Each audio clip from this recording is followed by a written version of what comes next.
மரணம் என்பது அனைவருக்கும் வரும். அதுவும் ஒரு நாள் மட்டும்தான் வரும். ஆனால் ஒரு சிலருக்கு மட்டும்தான் தினம் தினம் வருகின்றது. ஒரு சில உறவுகளால் மரணம் கூட ஒரு சில நொடிகளில் கொன்றுவிடும். ஆனால் ஒரு சில நினைவுகள் என்னை ஒவ்வொரு நொடியும் கொள்கிறது. உன் மரண தருணத்தில் கூட உன் எதிரியின் முன்பும் துரோகியின் முன்பும் அழாதே. அவர்களுக்கு தேவை உன் மரணம் அல்ல, உன் அழுகைதான்.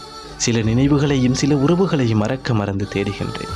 இறுதியில் மரணமே விடையாக வருகின்றது. சிலர் மீது நான் கொண்ட பாசமும் அன்பும் என் மரணம் வரை பிரிக்க முடியாது. உண்மையாக பாசமும் அன்பும் வைக்கும் சிலருக்கு மரண வலி மட்டுமே பரிசாக கிடைக்கின்றது.